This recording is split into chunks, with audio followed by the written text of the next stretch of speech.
గత పోరాటం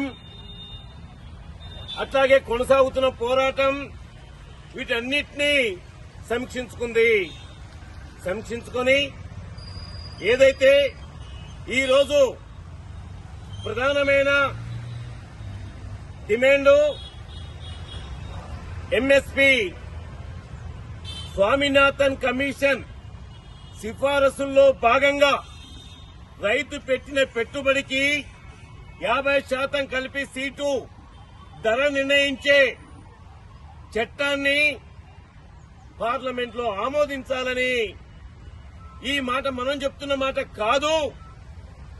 గతంలో 13 మాసాలు 750 మంది అమరత్వం పొందిన తర్వాత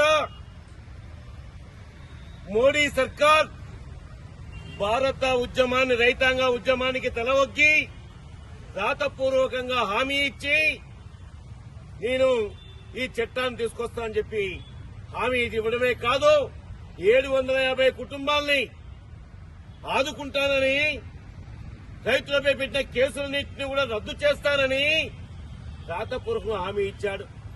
హామీ ఇచ్చిన హామీల్ని పెడచెవిన పెట్టడమే కాకుండా తుంగలో తొక్కడమే కాకుండా కార్పొరేట్ కంపెనీలకు దాసోహం చేయడానికి కార్పొరేట్ కంపెనీలకు మన భూముల్ని అప్పనంగా ఒప్పచెప్పడానికి ఈ 3 చట్టాలు రద్దు చేస్తున్నారని చెప్పిన ఈ 3 చట్టాల స్థానంలో రూపం మార్చి నూతన వ్యవసాయ మార్కెట్ విధానాన్ని బిల్లుని ముందుకు తీసుకొస్తా ఉన్నాడు.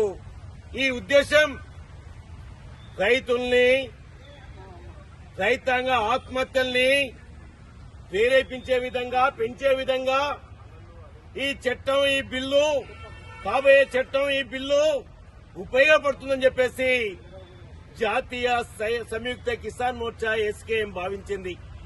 అందుకని మార్చి 5వ తేదీ నుండి 13వ తేదీ వరకు దేశవ్యాప్తంగా 500 జిల్లాల్లో ఆందోళన కార్యక్రమాలను చేయాలని చెప్పేసి కూడా నిర్ణయం చేసింది. అందులో భాగమే తెలంగాణ రాష్ట్రంలో నిజామాబాద్ జిల్లాలో ఈ రోజు ఈ ధర్నా కార్యక్రమాన్ని మనం ప్రారంభించుకుంటా ఉన్నాం. మిత్రులారా, ఒక విషయాన్ని మనం గమనిస్తే మనం ఏ షాప్ లో పోయినా మన అవసరాల నిమిత్తం ఏ వస్తువుని ఒక డ్రెస్సుని ఒక పెన్నుని ఒక సెల్ ఫోన్ ని కొనుగోలు చేయాలంటే